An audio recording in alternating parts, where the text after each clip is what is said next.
You're listening to DraftKings Network.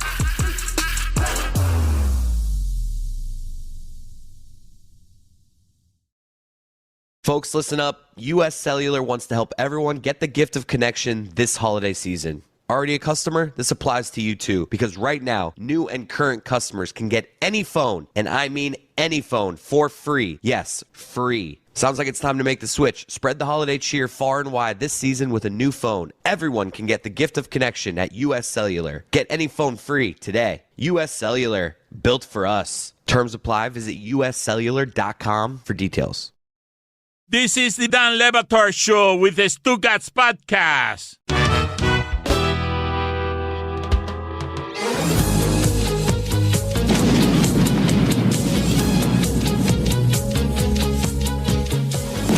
All right, everybody, Thursday Thunder time as I adjust my cowboy hat.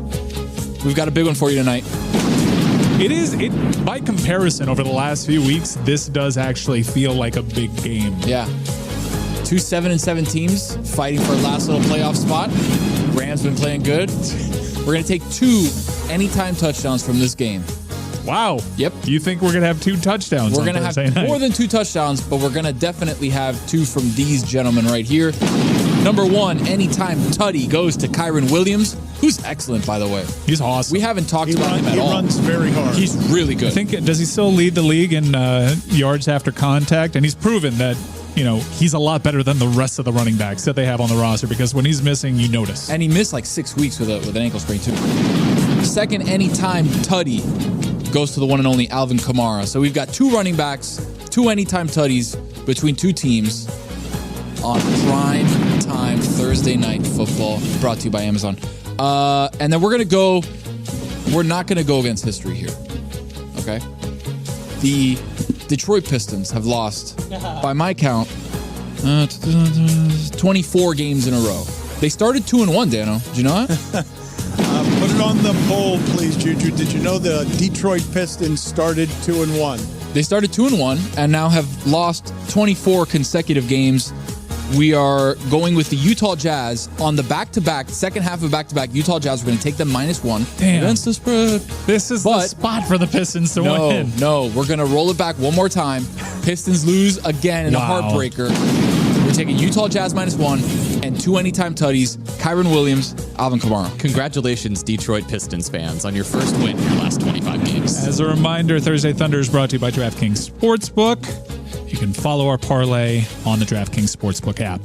I am embarrassed to say that while Tony was talking, I was enjoying a better show on television in here than the one we're doing. Dan Orlovsky, dressed as some sort of elf glasses wearing person in a burgundy suit. That's just his suit. A better burgundy suit than the one Mike Ryan is wearing. Did Dan's A-list top 5 Christmas likes, where he just ranked the things that he likes best about Christmas. He is a famously bland human being. His flavors on food are famously bland in a way that's fairly disgusting. But Orlovsky and Christmas likes, his number 1 is the same as my number 1. This time of year, I'm on channel 79. Holly, my favorite Christmas like is Christmas music. I enjoy Christmas music this time of year. I'm embarrassed. What's your favorite? Really? I'm embarrassed to say it. What's your favorite little ditty?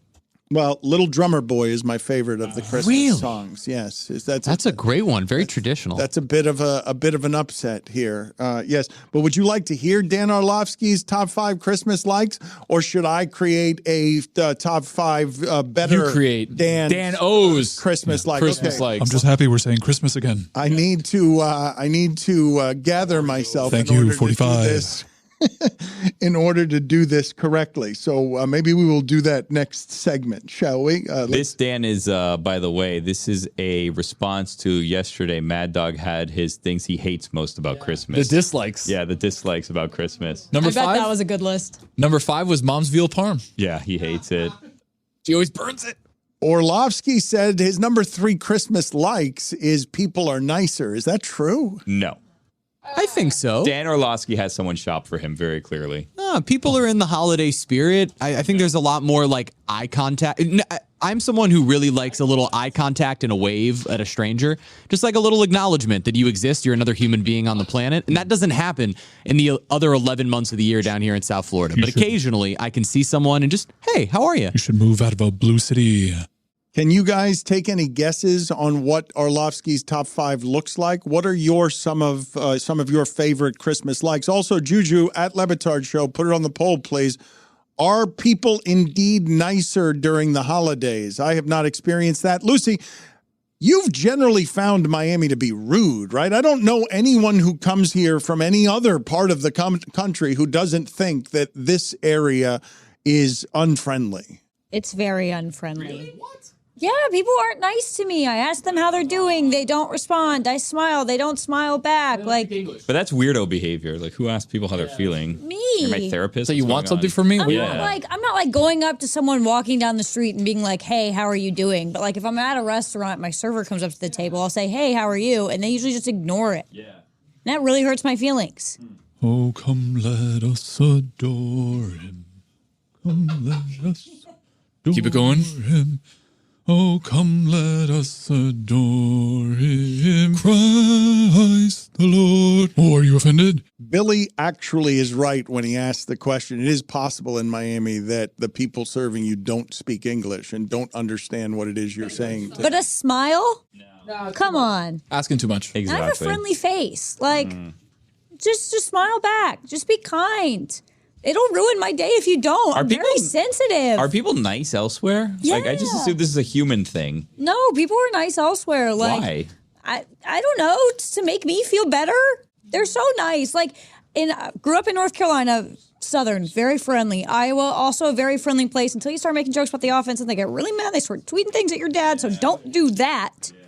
But in LA, they were even nice to me out there too. But here, I just can't get people to be nice to me. It really hurts my feelings. Because if I ask you how you're doing, I genuinely want to know.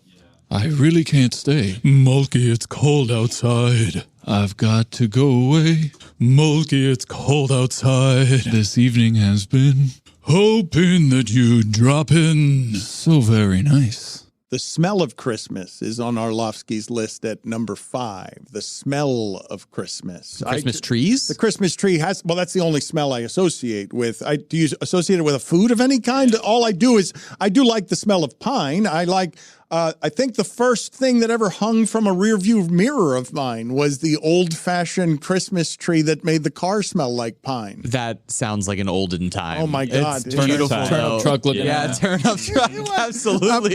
Put it on the poll, please, Juju. Did Dan have a Christmas tree deodorant hanging from the rearview mirror of his turn-up truck? The only other smell I could think of, and this is as someone in South Florida where we don't actually have fireplaces, would be a fireplace candle. No. Or something like a log cabin candle where you can get some of those other smells, or, you know, cinnamon sugar cookies or Candy something, but all cane. candles. Yeah, Candy cane works. Peppermint's perfect. No, it's lechon is what it smells like. That is true. It's got hachina, it's lechon. It's carbon. We do the 7 fishes in my house, so I just think of fried smelts. I ought to say no, sir. Mind if I move in closer? At least I'm going to say that I tried. What's the sense in, wait, how old are you? I really can't say. The Lights of New York, number 4 for Orlovsky. The Lights of New York. Yeah, good lights. Yeah. Please present 2 valid forms of ID. Why just New York, though? You like Christmas decorations, There's a lot of right? big giant trees there. I think that's what he's doing. Okay. Lots of decorations everywhere this time of year there. Manufacturing civil unrest, so everyone votes by mail. That's what they're up to. I like Christmas decorated neighborhoods. I like neighbors competing to have the better. Do like your mayor. Solid guy. My mom is redneck, and we keep our Christmas lights up the entire year, and we turn them on all the time. Really? Yeah, it's very easy when people come over because you're like, oh, my house is the one with the Christmas lights on. But yeah, whole year we had our Christmas lights up. Are they the colorful lights or they're the white lights? No, they're white lights, so that's classy. okay. But in July, yep, Christmas lights are up. I love that. That's like the Christmas-themed bars all year long. That's like my favorite type of dive bar, is going to one that has Christmas lights up all year long. I would love Go to to a lot of those? Do a lot of those exist? They exist, yeah. Yeah, there are a Come lot on, of those those. exist. I've never seen one in Miami ever. Well, That's on you. I've learned so much about Lucy today, like in the pre-show meeting and the show. It's pretty incredible. Well, what did you learn in the pre-show meeting? Because I'm learning all of dad's this the best. for the first time. What did her dad do other than she was worried about what she was going to get her dad for Christmas? Her dad is a bit of a star. People are noticing him, and he's defending his daughter against the crazies in Iowa. Did you know the first Christmas was in March? I can't believe that Lucy still had Christmas lights in June and July. That doesn't make any sense to me. It sounds lazy. It's redneck. It's redneck as hell. It's when JC was born. Put it on the poll, Juju, at Le Batard Show. Christmas lights still on your house in July. Lazy or redneck? Also, the Earth is only 6,000 years old. Finally, somebody says it. I was telling Billy this morning about how when we were younger, my dad loved to lie to us to like an insane extent.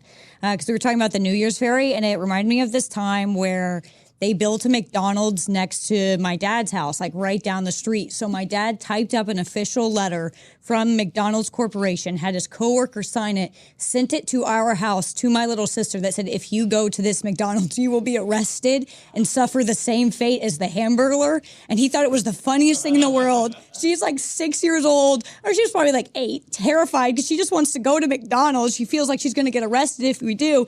Months later, my dad's like, I'm not going to cook. We're going to go to this McDonald's. My sister starts having a panic attack in the drive-thru line. And we're like, what's going on? She's like, I can't be here. The cops are going to show up. I'm going to get arrested. And he would just do stuff like that for fun all the time.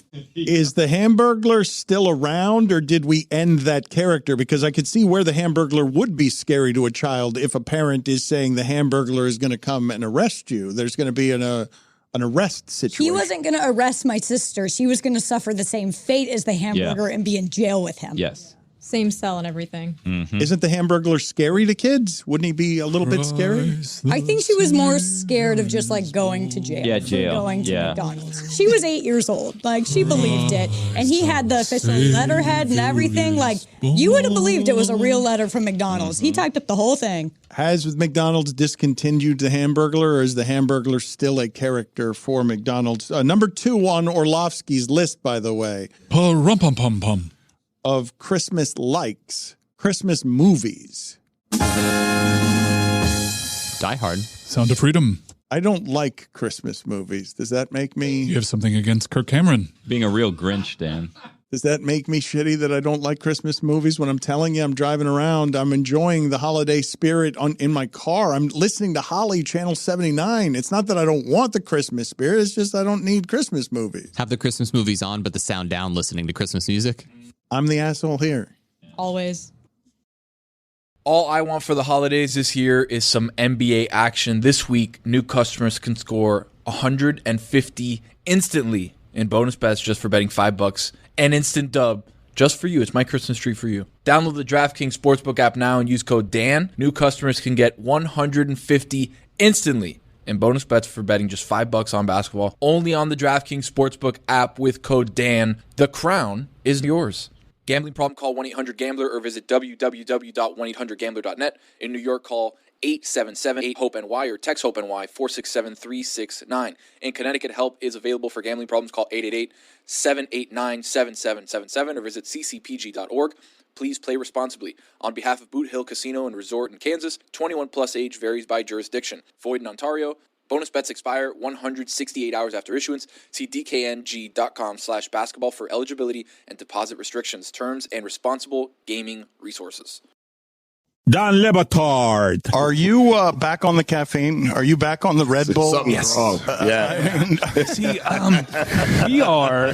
Something's wrong. I mean, it's unbelievable how manic he is, and he sort of just he keeps chewing on his bottom teeth in a way that's scaring me a little bit. Stugotz. I've been up since 5:30 a.m. producing content, and in terms of being able to be on, my body needs a little boost. And that's why I turned to cocaine. This is the Dan Le Batard Show with the Stugotz.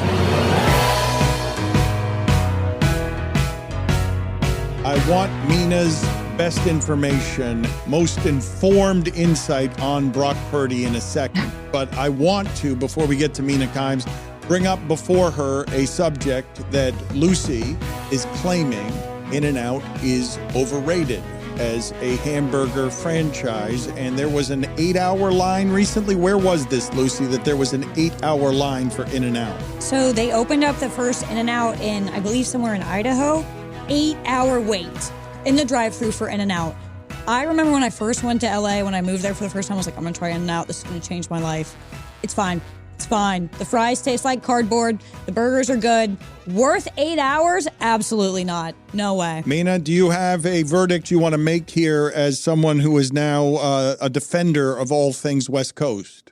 Am I? I'm not a defender of In-N-Out. I agree with Lucy. It's fine. I think the burger is good. She's right. The fries are not that great. I feel like it's all about what alternatives you have. Like if you live in a city where you don't have really good fast food or really good burgers, I can see why you'd be excited. But out here, there's plenty of better places too. Los Angeles does food well, but In-N-Out has an exceptional reputation throughout America, does it not? You are saying something fairly shocking when you say that In-N-Out is overrated. Am I? It's just like the hype of it. Like I remember I had never been to California. I grew up in the South. So In-N-Out was just like this thing you would see in TV shows and movies. So you're like, it's got to be great. And the drive-thru line is always so long and it moves so slow. So you're like, this is going to be phenomenal. And it's just fine. And also there's all these weird little tricks you need to know that you can order something animal style or extra crispy, or it's just too complicated of a system and it's not worth an 8-hour wait or even an hour wait. I don't think it's that. I mean, there's 2 things you can order. I didn't know them ahead of time. Too difficult. I'm just a girl. I'm a Chick-fil-A stan. I will go if I'm in the Atlanta airport. I will go to a different terminal. Guilty as charged. Who doesn't love Polynesian sauce? We like KFC around these parts. Oh, KFC. Jeez. Don't do that. Whoa. Mina, real quick, before we get to the Purdy stuff, I wanted to bring you in on something Pete Carroll related. Pete Carroll, I saw Mike Lombardi. I thought you'd be good because on this subject, the Seattle Seahawks, you love that team. And Pete Carroll's style that Mike Lombardi described as spreading love, the word love, not just positivity, but the loving of players. Can you please tell me how common that is in that sport? Can you tell me about the idea of Pete Carroll somehow leading through love? I don't think it's common to the degree that he espouses it or acts upon it, or the way his players talk about him. Especially you see a lot of former players who come back, whether it's rejoining the team, being around the team. I've talked to a lot of former players about Pete, and almost to a man, the way they speak about him, I would say, is unique. Having talked to other players about other coaches, they absolutely adore him. He is the definition of a player's coach. They talk about how he believes in them. I think Geno Smith was fantastic on that in an interview earlier this year about how Pete almost made him believe in himself and quiet the critical inner voice, which I thought, wow, if that's not coaching, I don't know what is. And I know I sound probably like a homer, and I'm not. Pete has his flaws, including trying to get a timeout the other night. But in terms of the way players feel about him, I do think it is unique. People are making fun of me here because I don't know what that does for an environment. To have love in an environment, especially that kind of environment that's just all military feel all over it. But they were making fun of me because I was actually moved, not because Seattle beat Philadelphia the other night, but because of how happy Geno Smith genuinely seemed on the sideline for Drew Lock, and their friendship being something that could feel like that, even where I could see the emotion on Geno Smith, even though I couldn't physically see his face because he was just happy for his guy. I was moved by that, and I was surprised that I was moved by that. How could you not be moved by it? It was cool to see Drew in his interview with Lisa Salters clearly holding back emotion, talking about how, at times he had lost belief in himself, which is so integral to playing the quarterback position, and his voice caught a little bit. And I was emotional watching that. But then when you saw the clip of Geno Smith, the context, the history, the awareness that we all have that Geno Smith, more than maybe any starting quarterback in the NFL right now, understands what it is like to come out as a starter. Drew Lock, you remember, was a starter earlier in his career. To lose a job, to be seen as a backup, to question your own bona fides and abilities, and then to come back and do what Geno did last year was amazing. He gets the big contract, generational money. That's fantastic. But who understands what Drew Lock was going through in that moment more than Geno Smith? And we know that. We see that. And then you see the connection between two of them. That shared experience is beautiful. Can you explain to Mike Ryan and the rest of us, with your best of analytics, what we're presently witnessing from Brock Purdy? I'm confused, Mina, when I see that Mostert isn't valued with money at a disposable position, but he has as many touchdowns as Christian McCaffrey. When all of these teams have to find value, cheap players who overperform contracts, what is Brock Purdy? What's the best assessment of Brock Purdy? I think there's two things. We're not seeing something with Brock Purdy that we haven't seen. We're seeing something with this offense. And that is not a detriment to Brock Purdy or any individual players. What they are doing as an right now, Dan, they're on pace to break a lot of records as an offense. I think they're fourth in NFL history in yards per play or something, but they're clearly the best offense in the NFL. They rank first in just about every category. They're phenomenal. And there's a lot of reasons for that. The players, the coaching, the scheme, all of it.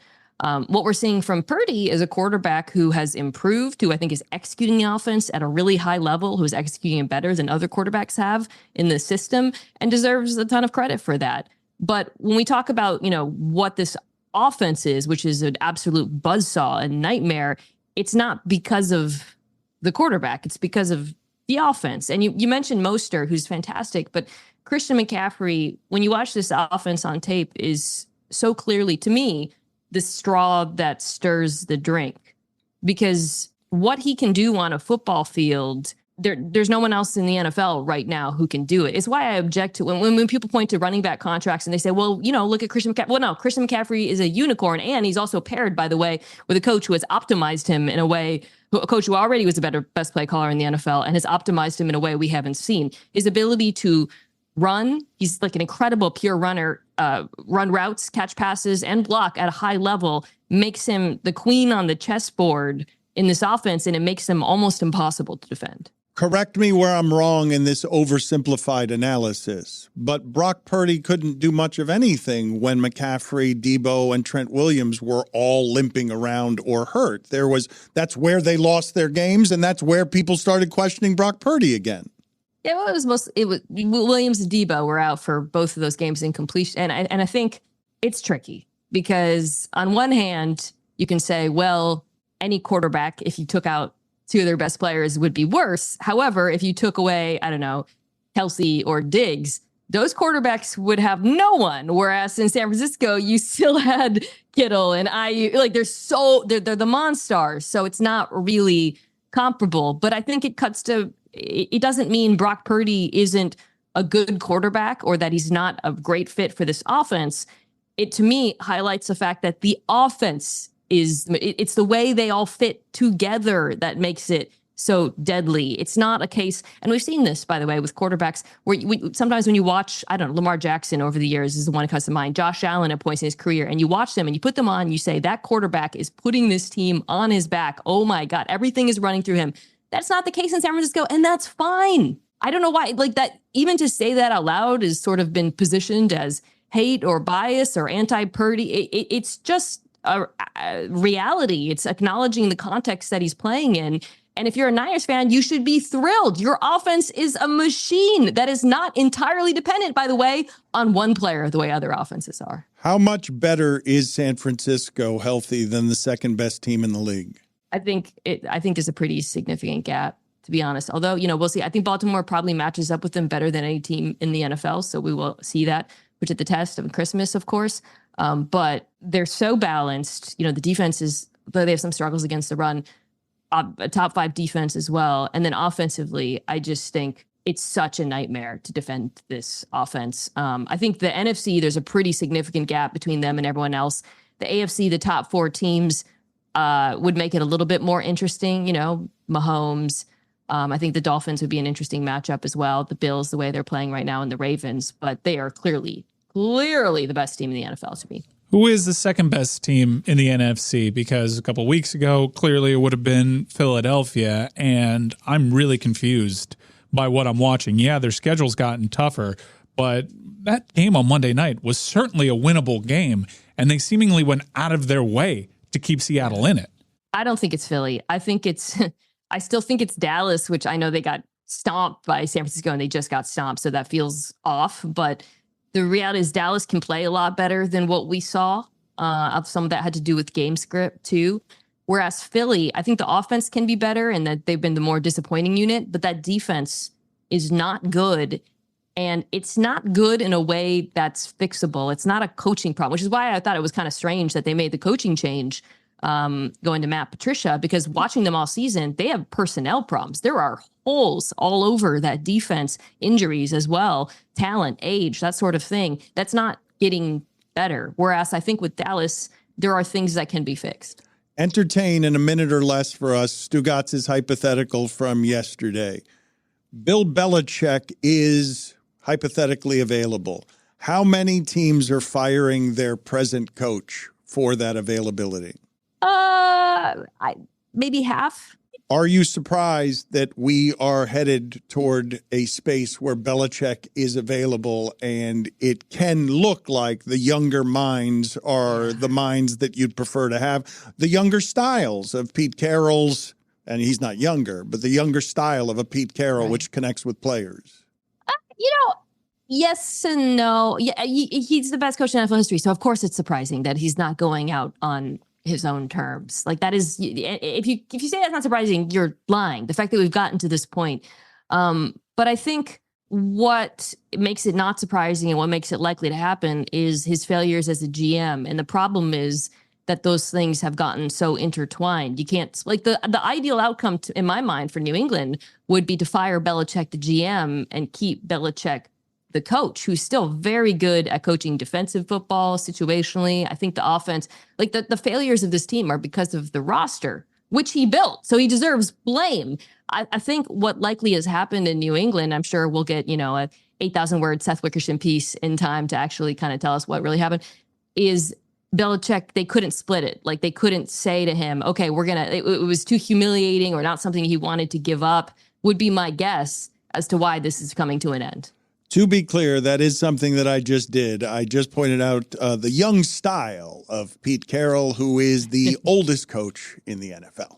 Dan Batard. I heard the hotel industry is moving away from providing shampoo and soap. Oh, don't get me started on them. Yeah? Do not get me started on hotels and the stuff that they do. Right, what they take from me, I feel like I'm entitled to take something from them. Thank you, Billy. They're going to throw away the shampoo. They're going to throw away the soap. I'm not even talking about that. I'm talking about the sheets, and I'm talking about the towels. Stugotz. Oh, we really care about the environment, so please hang up your towels. Get out of here. You just don't want to wash these towels because it's going to cost you money to wash these towels. All right? This whole thing about you're saving the whales or you're saving the turtles or whatever because I put my towel on a hanger, it is so full of it. All right? You just don't want to give me fresh towels every day. Just call it what it is. Tell me you don't want to give me fresh towels. I'm still going to throw it on the floor. All right?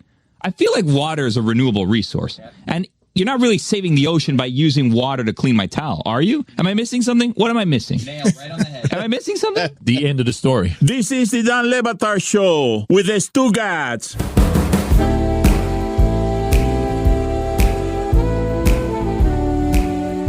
I will pose to Mina Kimes the question that Chris Long asked me. The Dolphins lose in the wild card round. They have a chance here at the end of the season to either be the 1 seed, if they can beat the Ravens, or fall out of the playoffs under certain circumstances. And it seems a likely scenario that they'll have to face Buffalo 2 weeks in a row. The last week of the season and then first week of the playoffs. That can happen. Do you pay Tua? What do you pay? I knew you were going to ask that. I knew it. What do you pay Tua? How do you handle the finances of this? Have you seen that TikTok video of the guy with the ponytail who keeps saying, I reject the question, and saying both? I don't know if Dan is online enough to have seen it. It's excellent. I saw that. I related to it because I feel like I am that guy, or at least I try to be that guy. Every time I come on the show and Dan, you ask me a difficult question, especially one about the Niners or Dolphins, I feel like. Because my answer is never going to be a definitive yes or no because I am a snake. My answer is it depends on how Tua plays in those games. if Tua really struggles with pressure, he can't extend, God forbid he gets hurt, whatever, then I think you have to ask serious questions. But if he plays well and they lose, yeah, you still pay him. I think down the stretch, it really just comes down to actually what it looks like on the field for me. But the reason I want to press you on this is because I would think that you can make your evaluation already. Why do I need 2 extra games? Why do I need 1 game? You're telling me 1 game. I'm making a decision about 5 years of franchise, and you're telling me I've got 1 game to make it and how he plays in that 1 game. And I'm like, don't you already know what he is? If you're evaluating from the inside, don't you already know what his value is? I would say, well, at first I was thinking more like down the stretch and in the postseason than just 1 game, honestly. So I agree with you. It wouldn't be just 1 game, but I think you know what his ceiling is. I think there are still questions about his ability to routinely hit that ceiling against really good teams. And I'm not calling them frauds and whatever Mike McDaniel said about the narrative. But if I'm a fan base and I want to feel comfortable with having him as a long-term answer at quarterback and devoting a great deal of the cap to him, I want to feel comfortable with the idea that he can rise to that occasion in those moments, overcome adversity. He has at points during his career, but I think this is a very crucial postseason for them. Do you have a think piece answer for me on how football can't keep its quarterbacks healthy because football happens to them? I don't. I think it can be random, to be honest. The amount of injuries we've seen this year, the last time was actually like 2014. So it's not like, I don't think the game has changed in a way that is suddenly leading to more injuries. I think these things kind of just happen in clusters. Obviously, they change the rules a lot to try to stop them from happening with quarterbacks, but it feels to me like this is just a bad luck year. You've said that before, and I'd like to believe that is so, but it seems weird, Mina, that they've gone out of their way so much to change the rules, and it can just be mathematical happenstance, but they've gone so far out of their way to make sure that these players are not hit. The fact that all of them are still getting hurt is super weird to me. But some of the injuries are all different. Like Joe Burrow broke his wrist, right? I mean, it wasn't like, he took like a crazy hit and he broke his leg or anything like that. And Dan, like it didn't happen last year to this extent. Like I'm not watching the sport and thinking, oh my gosh, they need to protect them even more, or this is a trend. It just feels kind of fluky, to be honest. I really believe that to be the case. Mina, Trevor Lawrence, Matthew Stafford, Joe Burrow, Justin Herbert, Patrick Mahomes, and Josh Allen. All these quarterbacks have one thing in common, and that is they are presently ranked behind Baker Mayfield in passer rating this season. How has Baker turned his career around in Tampa? I think that he is playing in a scheme and situation that we have seen him have success with in the past. That Mike, you have seen him with a front row seat in Cleveland have success with. A couple of things jump out. The pass protection has been actually pretty good in Tampa. They struggled last year. The offensive line is back on track. That matters a lot for Baker Mayfield, who's always been a quarterback who plays his best football when he's protected, has struggles at time with pressure.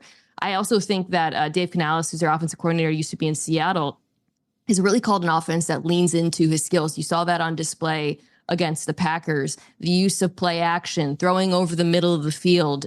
When Baker is in the right situation, he is a good quarterback. He's accurate. He's got a strong arm. He has struggled just when that hasn't been the case. Is he going to turn into a pumpkin? Because it's pretty outrageous. We're this late into the season, and he has a better passer rating than Patrick Mahomes. That's pretty impressive for my guy. Josh Allen too, right? Yeah. Passer rating is not a good stat. So okay, well, he's also pretty damn impressive from QBR. No, so you are alleging that Baker Mayfield, for my money, easily the comeback player of the year, is going to turn into a pumpkin. How do we feel about comeback player of the year? And this was the case Geno won last year, being about coming back from being bad or being perceived That's what it should be. Bad. That's what it should be. Damar Hamlin has one tackle on the year. What did he come back from? Half a tackle. Come on. Might not even be him. Oh, God. That was a bit of a surprise. That was a thing for a while. Still a thing, Dan. No. Oh, it's still a thing. No, it can't still be a thing. Oh, come on. They're all still there, Dan. We just don't hear about them every day because it's not the president. NFL player is just not even seeing the field. No, come on. It's not still a thing. It can't still be a thing. I want to believe that Baker is for real. And I kind of feel that you're trying to let me down easy, that he's going to turn into a pumpkin as soon as this week. But I want to believe it. He's proven that he's going to have a career now in the NFL, where last year it kind of felt like it was in jeopardy. I think that is a totally fair assessment. I do not think he's better than the quarterbacks you named at the top. But I do think he has demonstrated this season that in the right situation, he can still play. He still deserves to be a starter in this league, which is incredible. Like, it's a crazy accomplishment. I think people are really questioning that about Mayfield. Mina, I have a question. If Trevor Lawrence was in a bigger market, would he be getting a lot more heat than what he is now? Because he's kind of a bum. I don't think he's a bum. I think he's had a down year. I think the situation stinks. The Jacksonville Jaguars have one of the worst rushing attacks in football. The offensive line is not good. The wide receivers, I think, have maybe the most drops in the NFL behind the Kansas City Chiefs. So I wouldn't put it all on Trevor's feet. I do think, though, however, like, you're probably right. Like, if he was the quarterback of, I don't know, the Dallas Cowboys, he would be inciting a lot more debate. We would be talking a lot more about, can you trust Trevor Lawrence? You know, is he letting the nation down? Should he be sent to prison, in the way that we talk about Dak Prescott? Trevor Lawrence's stats, some people were pointing out with a lot of glee, look a lot like Daniel Jones's, at least the counting stats. Your thoughts there are what? I think you should watch the games and come to an assessment based on the product that you see on the field. I'm a stats person, but quarterback play in general simply cannot be captured statistically in a way that I think maybe like we lose sight of. Like, it's just so many things go into whether a quarterback is actually playing well. You have to watch the game. You have to see the context around him. You have to see the play calling. You have to see who he's going up against. You have to see the protection, all of that, the decision making. What is he asked to do? And I think, to the point about Trevor, I want to be clear. I don't think he's having a great season, certainly not by his standards, but he is not the biggest problem on this Jacksonville team by any stretch, and he is definitely better than Daniel Jones. Mina, I'm usually not here on Thursdays, and I feel like I don't want to be too forward and say we're friends, but I feel like we're friends enough, right, to bring something. There's been some chatter around The Office, and I'm not here, so it's the first I hear of it, so I wanted to bring it to your attention. The sign behind you that says "Dogs Welcome, People Tolerated." There's some concern that you may be quickly reaching the territory where you have, like, a bathroom that's themed like a beach, or you have signs in your kitchen that say "Live Every Day Like It's Taco Tuesday." And I just wanted to bring that to your attention in case you were unaware of these rumblings around this office in particular. I have more of those signs. Do you want to see? Okay. You definitely have one that says it's wine o'clock somewhere, right? Okay, hold on. Let me find the other one. 1 second. Okay, we will wait for you. Cannot wait to see what kind of. But first, coffee. So what are you accusing her of? Maximum momming? What is the actual accusation? The way that it was described to me was elder millennial. Yeah. Also known as millennial cringe. Mm-hmm. I didn't say it, but that's what you were thinking, Lucy. Oh, no. Lucy. See the good is the sign she has emerged with. You have just been, I don't want to say that you were accused of being millennial cringe, but I was asking them, what are you accusing her of? Maximum momming? I think this is basic, is how we would describe people who have these signs. And they are all gifts from my mom. So you guys are criticizing Mina Kimes, you haters, the most loved person on the internet. Why are you so mean? And the reason I keep this sign up there is just as sort of like a message to her when I'm on TV that I'm thinking about her. Why do you hate my mom, Billy? Guys, why do you hate No, I legitimately feel terrible. I'm going to carry this with me the rest of the day. I'm not going to name names, Mina, but they said, we want to ask Mina about this, but we're all afraid. Billy, you do it. And I said, okay. No, it sounded like you meant it, and it hurts, honestly. Well, I might have to ask her. That says family fall football. I would love family. Like that. Do you have a sign that says, "In this house we get wild, but only till 9 p.m."? I have another one that she sent me that says, if my dog's not invited, I'm not coming, which is pretty good. Pretty good sign. She Do you have a sign that says protected by FAFO? She took out the heavy artillery on you guys. She not only summoned her dog Fuck around and find out. but also her mother. She's in her 70s. Mina, thank Why you. would you do that? Elder millennial. See you later, Mina. So rude. It wasn't me, for the record. Looking for a fun way to win 25 times your money this football and basketball season? Test your skills on Prize Picks, the most exciting way to play daily fantasy sports. Just select 2 or more players, pick more or less on their projection for a wide variety of stats, and place your entry. It's as easy as that. If you have the skills, you can turn $10 into $250 with just a few taps. Easy gameplay, quick withdrawals, and injury insurance on your picks are what make Prize Picks the #1 daily fantasy sports app. Ready to test your skills? Join the Prize Picks community of more than 7 million players who have already signed up. Right now, Prize Picks will match your first deposit up to $100. Just visit prizepicks.com/play100 and use code play100. That's code play100 at prizepicks.com/play100 for a first deposit match up to $100. Prize Picks, daily fantasy sports made easy.